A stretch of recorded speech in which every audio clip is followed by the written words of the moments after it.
What is going on, everybody? Welcome back to Sideline Summit. I'm Antonio Perez, joined as always by Danny Code, DC, UPenn's finest. Chris could not make it today. Got a real busy day at work. No biggie, though. We'll two-man weave it. Nothing we've never done before. We'll be talking about the AFC South, Titans, Texans, Colts, Jaguars. On paper, I guess you could say one of the weaker divisions, but I think they all have a little something going for them that can make this a really good episode. So make sure you stay all the way through. Make sure you leave a like, subscribe to the channel if you're on YouTube.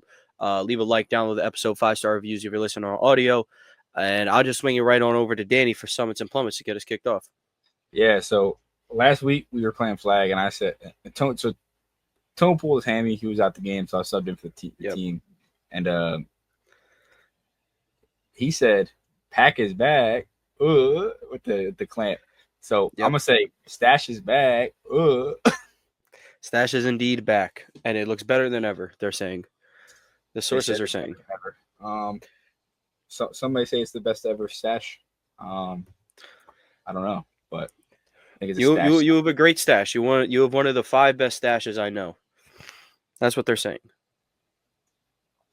But yeah, that is definitely a summit in the last few weeks. And a double summit moving out, get my first apartment soon. To be soon. Yeah. So very hype. Got a little basketball court. We will be going live from the basketball court. Sideline Hoop League. You're gonna figure out how bad Danny is at basketball. So yo, not saying I'm great or anything. You put a basketball court in my apartment, I might get good. Just wait. I mean, hey, if you really put your mind to it, who's stopping you, right? I'm gonna start shooting 40% from the 3, and it's over for the group. I'm sure. Yeah, we'll put that work in. I'll say my summit. Finally able to get an episode out. Yeah, we had a week break last week, just with some scheduling conflicts. So good to finally be back. Plummet though, fighting a fever. Oh yeah, we had a lot going on. We went to Eagles preseason. That was dope. Will Shipley, Tanner McKee, Dotson, Cooper, Johnny Wilson. They did their thing, man. I'm really excited to see how Jacorian Bennett looks. Because he can't look any worse than Keely Ringo. So, Keely and Adoree Jackson, he's not safe either. So you got those. You have that going on. Plummet, I'd say it's because I'm fighting like a fever and I'm fighting a pulled hamstring at the same time. Might keep me out of the game tomorrow. It's kind of TBD. We'll figure it out. But he said questionable this week. Game time decision. Doubtful at this rate. He said could be downgraded to doubtful. Making the big doubtful to probable jump within the day. They're saying it's been done. Yo, yeah. You know what's crazy? How is questionable better than probable? How is questionable better than probable? Yeah. It's not. If you're probable, that means like you probably got to figure it out by like Thursday or whatever. I know, but I've seen probables not play, but I feel like questionables always play. I don't think I've ever seen a probable not play. Well, maybe they're not playing, or they'll like get reduced minutes or something. Or I feel like if you're questionable and you get cleared, you're good.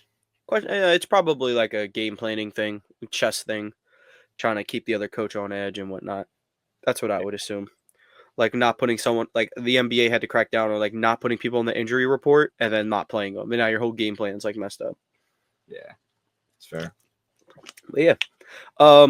Let's get right into the swing of things. We'll start at the bottom with the Tennessee Titans. As bad as this team was last year, it's not all bad though. I mean, you get the first overall pick, you get Cam Ward, who is a gunslinging, strong-armed quarterback. And you certainly are going to figure out this year if you have something with him. I just going over there. I'll say I don't think they signed anyone too notable in free agency. I don't think they lost anyone too notable either, if I'm not mistaken. I know they picked up Tyler Lockett, but that's nothing crazy, but a solid vet for a young quarterback like Cam Ward. Calvin Ridley heading into his second year of the offense. Picked up Dan Moore from the Steelers I don't know if it's a good thing or a bad thing. It'll be good for a couple of games at the bare minimum. I guess we'll have to find out, but he'll be I think a decent addition next to Skoronski. J.C. Latham at the other right tackle. They're really starting to put together that line, and now they got hopefully the franchise quarterback to really make something happen. What do you think about the Titans? I mean, I would say I have to find the. I have them lined up right here. Their over under is 5.5. Yeah, so they also signed Draymond Jones. They released Chidobe Awuzie. They signed Lorenzo Carter, who's been a decent piece for the Giants for a couple of years and bounced around a little bit. Other than that, yeah, like you said, there's not too much going on outside of the draft. But look, I loved Xavier Restrepo. I think Calvin Ridley, he's going to be the biggest trade piece very soon. Like, well, I mean, if he magically gets back to his ways, right, with a young quarterback, then it's like, all right, now we're good. You know, we don't have to go get the quote Stephon Diggs. I mean, look, that's if he bounces back. If he doesn't, I just trade him, of course. He's 30 years old. He's turning 31 this fall. Well, you'll keep him around because you're not going to upgrade probably just straight through a trade with him. If somebody comes on the market and they want to play, you know, with Cam Ward, then sure. But he'll be like a good super diet, zero sugar version of like a Diggs ad. And you have it from day one. Yeah, and I think this is very Caleb Williams rookie year-esque in Tennessee, unfortunately. Well, I think DJ Moore laps their whole receiving room. So. Oh, I agree, which is even worse, is my point. It's going to be a quarterback with a new offensive scheme, new offensive coordinators. And look, Tennessee, they're going to have a decent run game. I mean, you have Tony Pollard back there. He's you know, a reliable guy, but nothing crazy. You know, yeah, Pollard's solid. Spears is solid. I know what's Tajay week to week with the ankle injury. Yeah, week to week, something like that. But they should be a good little tandem once again. And look, when it comes down to it, your starting receivers are Ridley, Van Jefferson, and Tyler Lockett. It's a veteran bunch. Great things about Elik Ayumanor, Chime Dike, and I love Xavier Restrepo. So look, I think they nailed the draft and going to get Cam Ward some help. But you have some vets, you have some young guys. You need one of the young guys to pan to have a decent offense. Okonkwo is a solid tight end. They could be. Yep. I think they wind up being a bottom third of the league offense.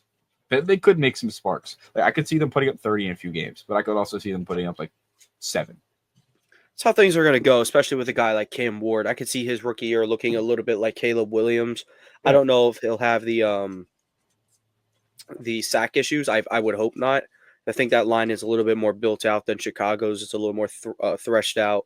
And if they nail everything, you know, with the Latham pick, the Skoronski pick, you know, Dan Moore, hopefully the first half of the year last year is something that we can build on. You got some core pieces around what's going to be a cheaper quarterback. So obviously 5.5, it's not going to happen. They're not going to win 6 games. I just love Dan Moore went from one of the worst Steelers offensive linemen to getting paid $20 million a year. So I love the 360 on that. Well, that's what happens when you put on, you know, at least a couple good games of film. And when you have money, you kind of got to spend it. So yeah, you got to spend it. Yeah, so it's you know, it's not all bad over there. You know, we're going to a year where winning isn't the expectation. It's more about finding your quarterback, seeing if any of these receivers are going to be able to play in the long run with him. And I mean, the defense it kind of just is what it is, but you know, yeah, give me 5 wins for the Titans though. I think they go under. I don't think they win 6 games. Yeah, I'd have to agree. Do you have any predictions for Cam Ward's first year? Any stat predictions? Look, I think Cam Ward's first year looks a lot.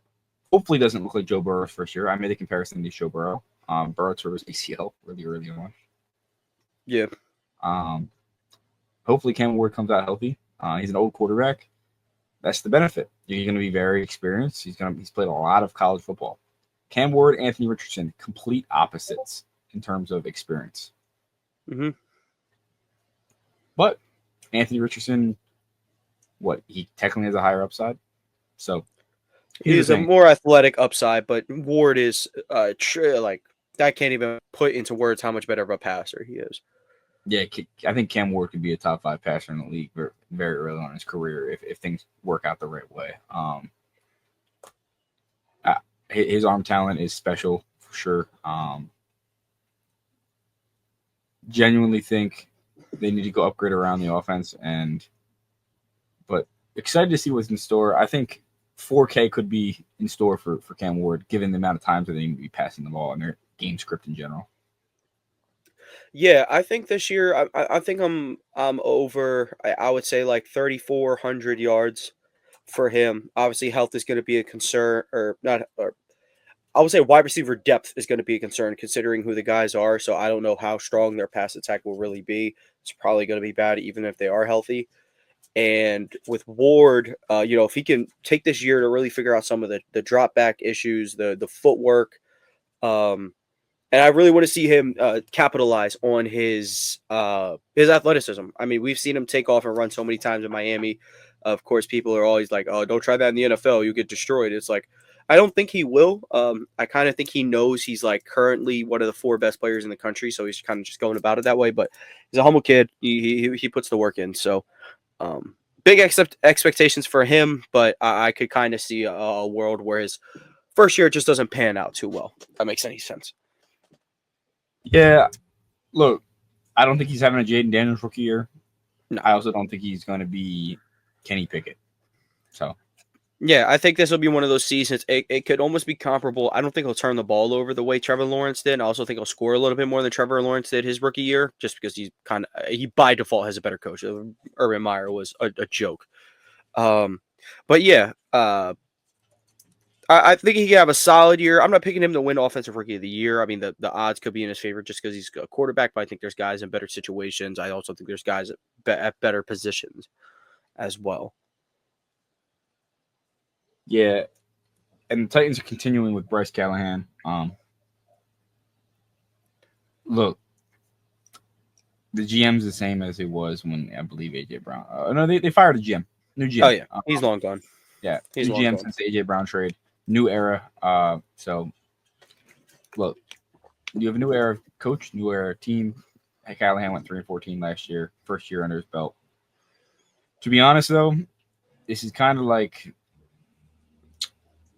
the way Dable was. Like, that offensive guy, kind of proven, coming in, young quarterback. Can he do anything?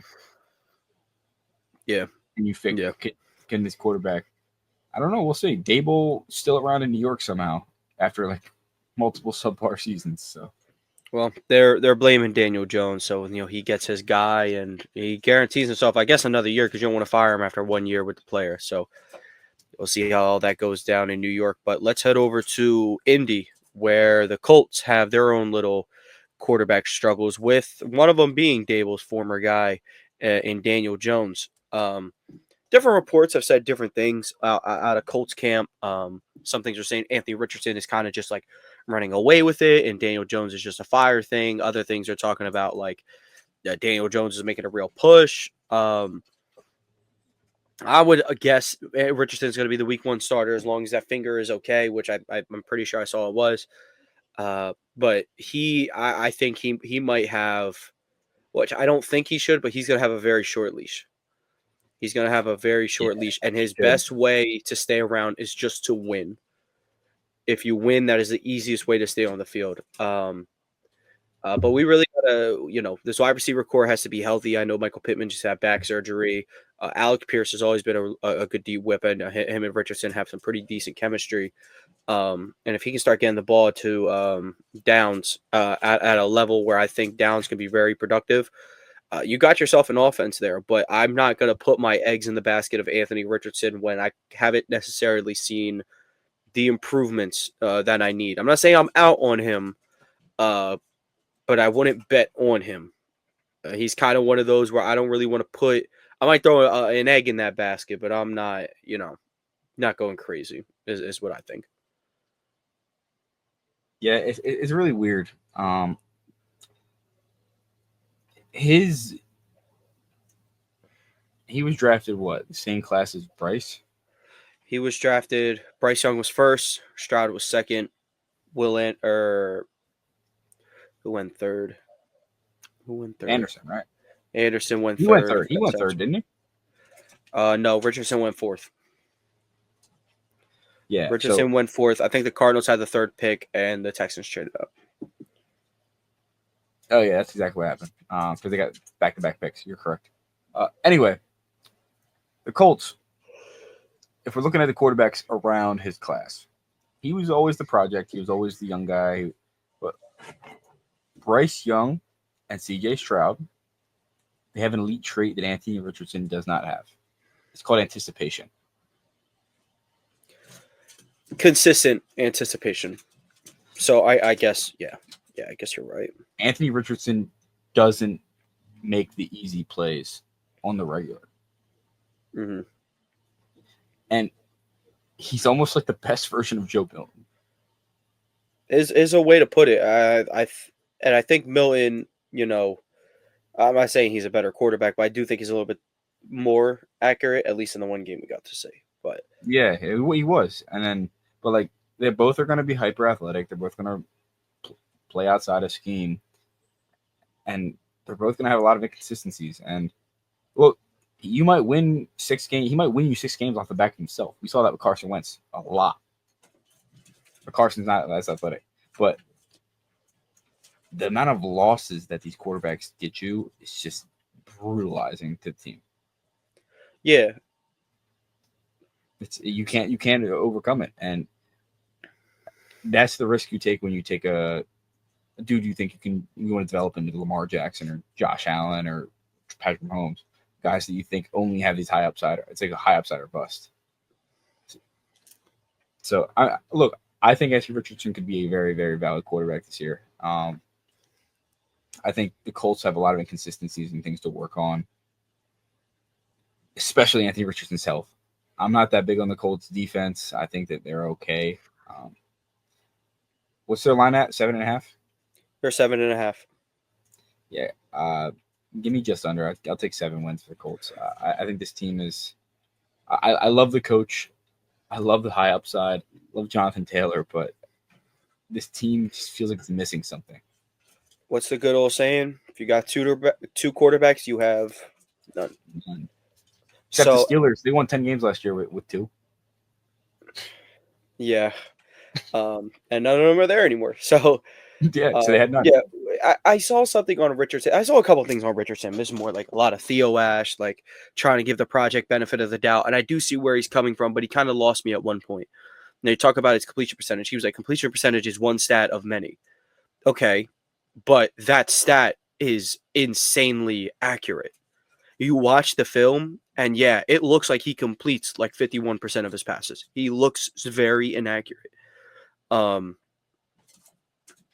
I don't know off the top of my head his wide receivers drop rates. So even if we're getting away from there, he kind of was also like, all right, well, he wins more than these guys. It's like, okay, so when did winning start mattering for quarterbacks? Because there are certain 2 guys at the top. One of them wins a lot. The other one can't make the playoffs, but one's consistently over the other. I think we know who we're talking about, but it's just my point. Like, and then you bring up things like, oh well, look how Peyton Manning's career started. Look how Josh Allen's career started. Okay, look how Jamarcus Russell's career started. Like, look how Tim Couch's career started. Look how Ryan Leaf's career started. For every great quarterback that had a bad start and turned it around, you probably name 10 guys that had a bad start and were just bad. Johnny Manziel. Johnny Manziel, bad out. And of course, Richardson is 2 times the specimen that Johnny Manziel is. But I mean, at least Manziel could back up his college tape. Like at least he was good in college. Yeah. Exactly. And I was for Richardson coming out. But we're in year 3 and he can't develop because he keeps getting hurt. So, truth be told, he's never been an accurate passer. But I don't know. I just think I hate this guy didn't break out till year 4, so like give it a shot. This guy is like, well, have you ever considered Peyton Manning, genius of the game, has figured it out and just like didn't really turn the ball over that. Drew Brees, late bloomer, just stopped turning the ball over and just he wasn't a physical specimen. He kind of just had to get smart. He got smarter. Yep. And the list goes on. So I want to make it known. Anthony Richardson is not DJ Lagway. When DJ Lagway comes out next year or the year after, DJ Lagway is a completely different quarterback than actually going to have playing time at Florida. He's actually going to couple years. I think he's going to have a couple years of playing time after playing as a true freshman. Like the difference is DJ Lagway is maybe Richardson the playing time and tape. Yeah. And this is I think Anthony Richardson is like I think you're really just getting the jump on the helmet scouting, which yes. We need to get a jump on the helmet scouting because like the Ohio State thing was just horrible. Things like Duke, Kentucky. How many quarterbacks were not taken from Ohio State for so many years because Justin Fields. Yeah, I thought Justin Fields was going to be the one, and then he fell, and then Dwayne Haskins fell a little bit, even though I thought he was stellar in college. He was. Yeah. Rip to a legend, man. But I don't know. It's just like an example that that Theo used was Steve Young was horrible when he first got here. He was also on the worst team in the entire, probably the history of the NFL. Like those Buccaneers teams were unbelievably horrible. So yeah, he goes to the Niners where he gets to kick it with Jerry Rice and one of the great defenses led by Roger Craig, and he gets to sit behind Joe Montana. Oh yeah, I bet he'd become great. So let's just do that with Anthony Richardson, except we're gonna go plug. He's gonna go sit behind Mahomes, and that's how he's gonna get good. Like it's all about resources too. I don't think Steve Young was a bad quarterback at any point. I agree. One thing I want to note: Travaris Ward and Cam Bynum, two very good additions to that defense. Yes. Travaris Ward, I think, is probably one of the most underrated corners in the NFL. I would agree. I think he's back half the top 10. I think he's consistently been a lockdown corner over the last 5 years. And he's been great. Hopefully there's no fall off, but I think he's been fantastic. And Cam Bynum is like the ultimate Swiss Army knife for the defense, plug and play. Can they beat up and coming defense? We'll see. But like I said, their defense didn't impress me much last year. Yeah, hopefully you can get a jump from Latu, some of the younger guys, and I'd really like to just see this team use Jonathan Taylor to that offensive player of the year level that I know he's capable of. He's that good. Richardson shouldn't have to be throwing 25 times a game. Make it easy for him. Get him involved in the run game safely, of course, because he's made of paper mache these days. But there's a path to them getting more than that 7.5 wins. But I'm going to go against it because I'm just not a big fan of a year that's supposed to be competitive / your quarterback making development. It's too much for me. How many times have we gone into a year where we're looking for a jump from the quarterback, and at the same time we need the team to go make it to the Super Bowl? Hurts did it. And that's probably it. I would say Purdy, but Purdy was kind of the same. He just got to play the whole year. So there's that. I don't think it's Super Bowl or bust though for the Colts. No, not at all. That's what I'm saying. I'm going under the point though. Make sure Anthony Richardson is this Cam Newton prototype that everyone led him to be. Maybe and in hindsight, that's pretty rough comparison because Cam Newton's arguably the greatest college player of all time. So he was. I mean that dude was Superman.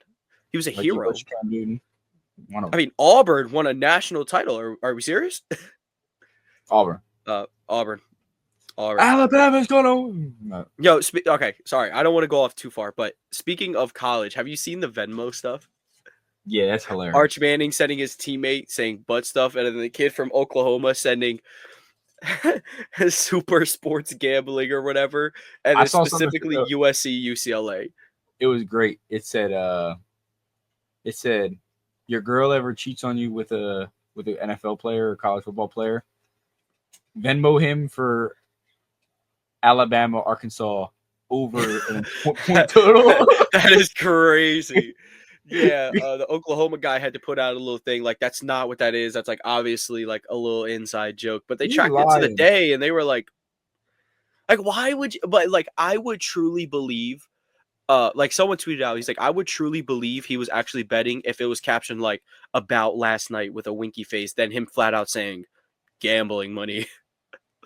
Like I don't know. I mean, they also caught Arch Manning buying eighths off somebody on Venmo, so there's that. Funny stuff going on there in the SEC. They said it was Steve Sarkisian, bro. Come on, man. Arch is that guy. But let's go to the Jacksonville I did want to mention the dude Archie took over for not looking great. Not looking good. Because he's bad. Because he was never good. And I'm here to victory lap. I'm here to tell you. I don't want to say I told you so. I don't want to make it seem like you were the biggest, worst guy in the world. But like I was just trying to tell you, he is so bad at football. He's horrible. He stinks. Look, 5 for 18. What are you, Jason Tatum? They said he's shooting tour dates. Come on now. How are you throwing tour dates? Cause that is crazy. Throwing tour dates. Anthony Richardson, you guys in competition, bro. Anthony Richardson, tell him to hold your beer, dude. He's coming for your spot. What are you gonna do? Get more accurate now? Not when someone's trying to take the crown. But let's talk about the Jaguars. The Jaguars have a new coach in Liam Cohen, who is one of the premier play callers in the NFL. It took Baker. I want to say took, like Baker obviously gets credit, but when we saw Baker with Canales, we were like, wow, like he's really back. And then he got a year with Cohen. It's like, whoa, like Baker's pushing top 10, probably is top 10. So I can't wait to see what he's going to do with an admittedly more talented Trevor Lawrence. You know, talent doesn't always equal who's better, but it's going to be exciting. Trevor's certainly more talented, but like he's more talented, but that don't make him better though. I don't know if he has the arm, like that arm zip that Baker has. Baker has short-term arm zip, like that intermediate, like 10 to 20 yard range, but I mean Baker can throw deep too, but Lawrence really has that deep ball on lock. Dude, like Baker might throw the hardest football I think I've ever seen anyone throw. Yeah, like he could probably put a football through my chest. I'm not gonna lie to you. Like Baker's got some like Warren Moon level zip to it. But I digress. Let's get back to the Jaguars. This is gonna be the best receiving core I think Lawrence has ever had. You're gonna have Brian Thomas Jr. You're obviously gonna have Travis Hunter, who looks like he's gonna be first team on offense, second team on defense, but the word out in camp is that he is just a mega insanely conditioned person and he just doesn't get tired. So maybe it is best case scenario that he's just full-time both ways. But we'll see on that. Diami Brown, I think it could be one of the premier wide receiver threes in the league. I was a big fan of him in Washington. And then, I mean, the running back situation, they have it listed as both ETN and Bigsby at RB1. I'm going to hold ETN's hand when I say this, that I think Bigsby's going to win the job. So, apparently, like ETN didn't talk to reporters today and whatever because he was getting cramps. It's so set up for Bigsby, and Bigsby was better last year. Tank Bigsby was better last year, so we're going into this thing with real weapons. Bretton Strange has apparently looked a little decent. The new method at tight end is just draft athletes and figure it out later. That's a good position where that can work. What's his name? Bashan Tootin or something like that. Bashal Tootin. Yeah. He could get in a little mix, you know? No. I heard that ETN might just be a passing back. They're giving him the Austin Eckler Commanders role. And I ain't gonna lie to you, that could be good for him though. That could be good for him. And you got your, Brian B. Rob was the workhorse. Give me 4 or 5 yards a pop of just straight between the tackle football. And then Eckler comes out on third down. Let me catch this little check down and I'll get us the yak. I'll do what has to be done. That could be good for both of them. That could work out for everyone. And it could go into the development of Trevor Lawrence just as it did for Jaden Daniels. So, yeah, big things going on there. I expect Anton Harrison to have a pretty good season. Walker Little's going to be at left tackle. And this defense, I mean, look, this defense was horrible last year, right? But there are some guys on this defense that I think could really help turn it around. You mentioned Jordan Lewis. He's going to be very instrumental to what they have going on. Tyson Campbell, if he can stay healthy, he's obviously going to be a big piece. Travis Hunter is obviously going to get his reps. Linebacker depth, you got Abdullah, Gardick, Lloyd, Foyesade. And on top of that, I mean, you have one of the best edge rushing duos in the league, I would say, Walker and Hines Allen. I mean, Walker took such a good leap last year as an edge rusher. And he's always been good in the run game. That was his thing at Georgia. He's like, he's going to be so good in the run game. And then we'll figure out the pass stuff later, and he really has. So I don't know if I expect them to take this mighty leap off of just Campbell Health and Travis Hunter. But if they could be like a mid-tier defense and just figuring it out on offense with Liam Cohen, I think they could give the Texans a real push for the division. But I kind of put it this way. They're like the best, worst team possible. Because it's like you have two edge rushers. You have a franchise wide receiver one, your franchise quarterback, but you're still just this bad everywhere else. They're like the best version. No. How do I put this? They're almost like they're kind of like the Texans, except the Texans defense is way more figured out, but their offensive line is horrible. But their line 7.5. I have the over at 8 or 9 wins. And Yeah, if Lawrence is on demon, I'm taking him for 15. But yeah, I love that. I have this team winning 9 games. Like that.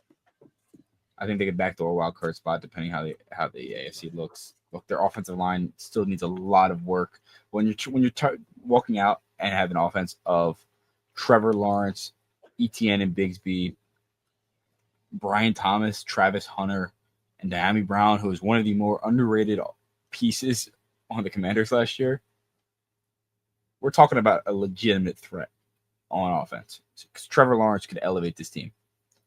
And on defense, let's just you have the number 1 overall pick from a few years ago, a fantastic Josh Hines Allen edge rusher on the side of him.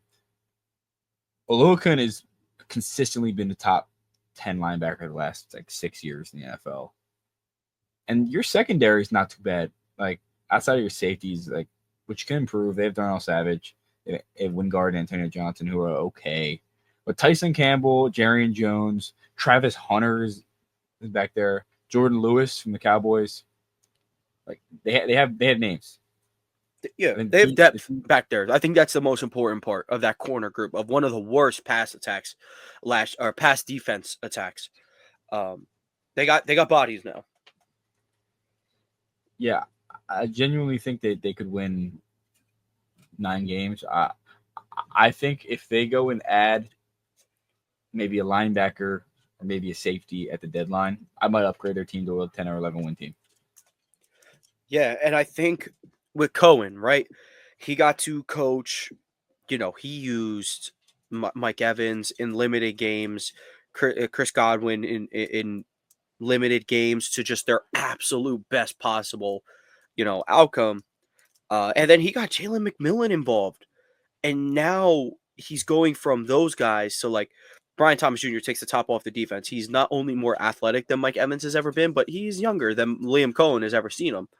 And then you get Travis Hunter, who is this just freak alien, almost Justin Jefferson-esque catcher of the football, I think is the best way to put it.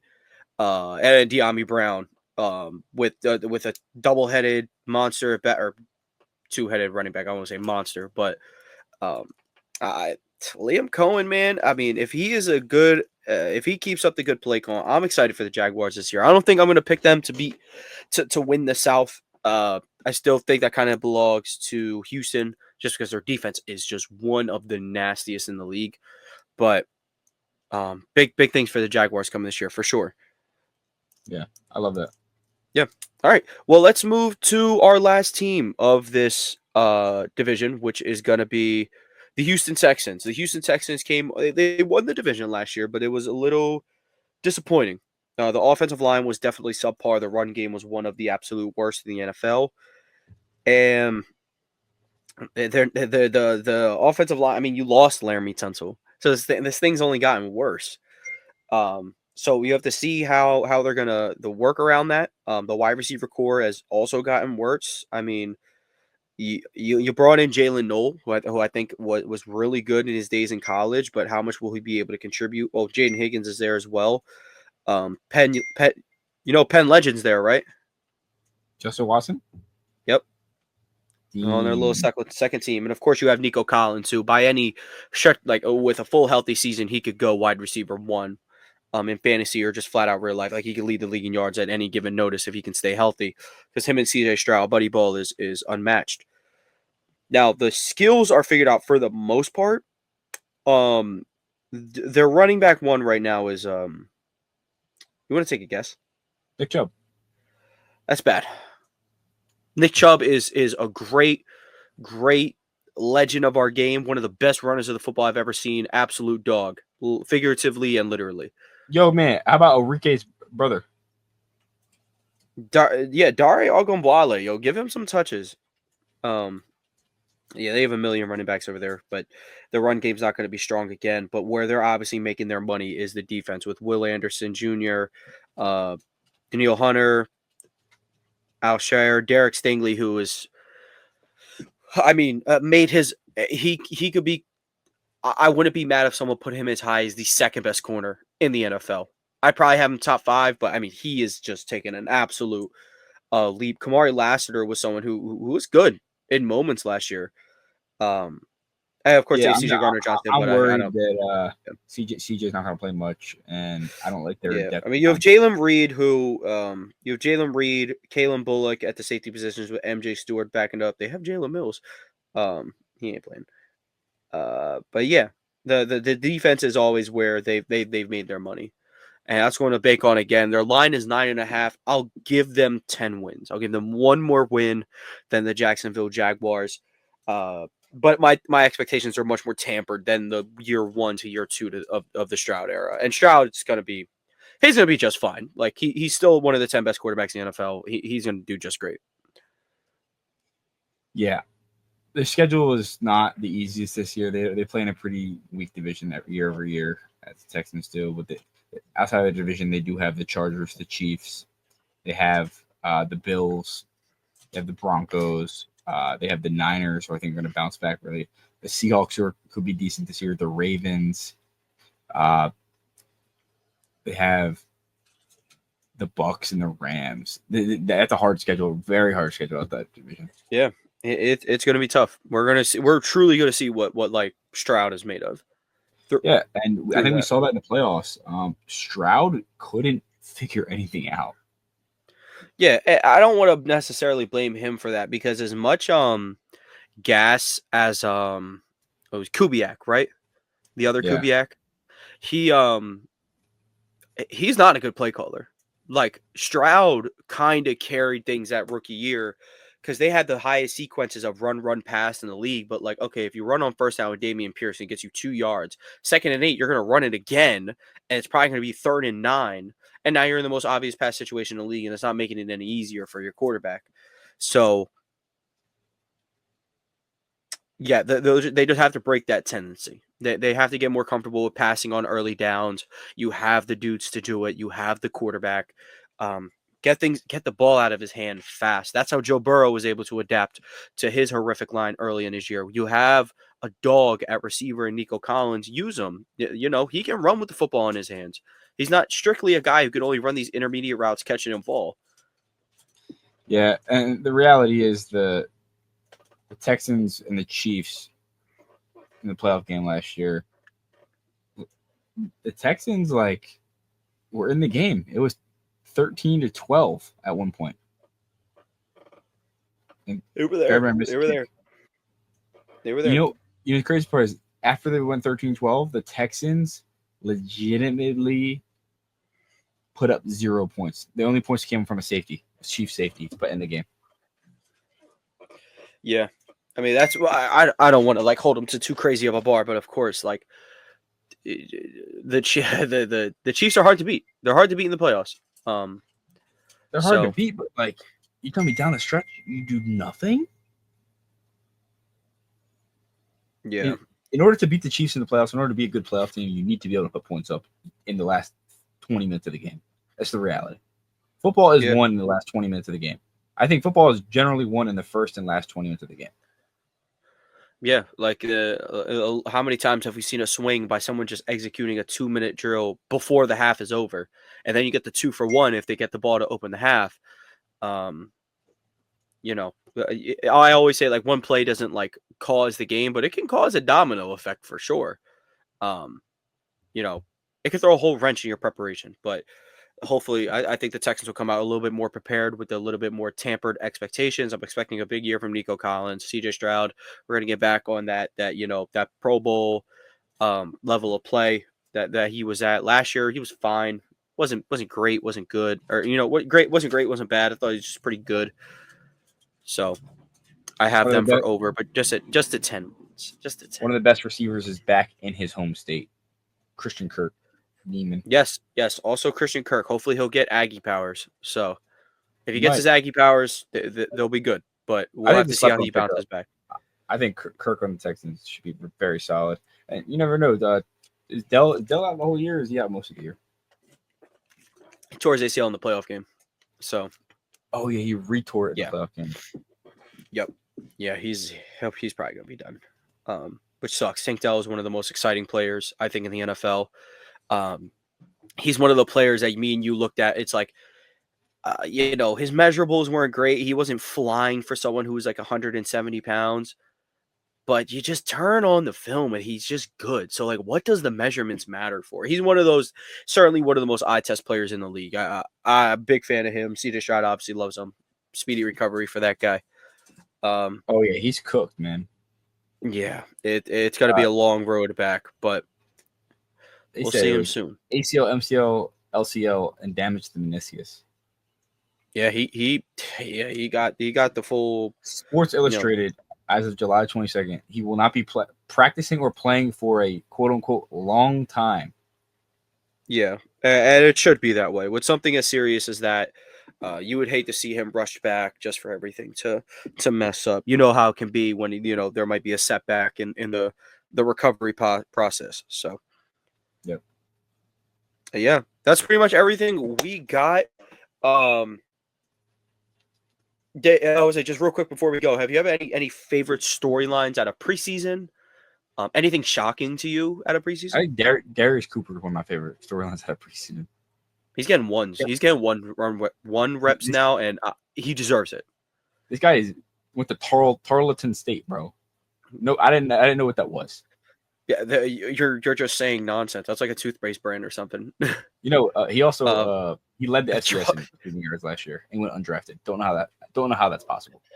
Yeah, I mean, he's been absolutely balling. I mean, Johnny Wilson's starting to look like he belongs a little bit. The Eagles have very rapidly, if these guys can keep up the progress that they're on, we're looking at a team that was probably the most shallow wide receiver room in the league after just Brown and Smith. And now you could potentially have a couple guys. Dotson went out there, caught 2 balls. It was like, you're clearly better than everybody else on this field. You need to go. You need to go sit down. I wish Jamar Chase and them took some that advice, but it's okay. The problem is that Dotson doesn't block. He legitimately does not block. I don't think so. I think that's why he played so much last year, though. Despite not getting the catches, like he gave it his all, and like effort, I think goes a long way. Yeah, because remember we had a wide receiver 3 who could catch bombs and could outrun everybody in the world, but he wasn't blocking. So. What would you rather have? We have Brown and Smith. We don't. Yeah, Olamide Zaccheaus was someone who could do both. So no, not about him. Talk about who? Zach Pascal. Yo, he was wide receiver 4, but yeah, he did real wide receiver 3. Yeah, honestly, it got to the point where he was just flat out better than Quez. But yeah, he had a big catch in the Super Bowl too. I remember that. I'll probably say my favorite headline, or funniest headline, I guess you could say. DJ Ukulele. He's letting it rip, I guess. I mean, I think Jim Harbaugh could fix anyone. Send Johnny Manziel his way. I'm trying to see some. Maybe it was just he was in the wrong spot. Maybe. But I mean, yeah, Trey Lance has looked pretty decent. Neither of those guys are going to be the direct backup to Herbert anyway. They have Taylor Heineke, but Just good to see Jim Harbaugh doing these guys a favor, getting their confidence back. Because DJ, I mean, is an uberly talented player, rocket arm, 6'5", 200 whatever pounds. Like he's a beast. And maybe his future is in a quarterback. You know, maybe he is a future tight end. We'll see. But I'd hate to see just good physicals, good talent, good aways, and that's just me. But yeah. Well, that's everything from us. Thank you guys for tuning in. Much shorter episode. Obviously, if we had Chris, we'd still be talking because you're getting 3 opinions, but whatever. If you're reading, wow. If you're watching this on YouTube, leave a like, subscribe to the channel. Audio listeners, leave a like, 5-star review, download the episode if you enjoy it, from AP New Freezer and DC Comics. Thank you guys for tuning in, and we'll catch you guys next week.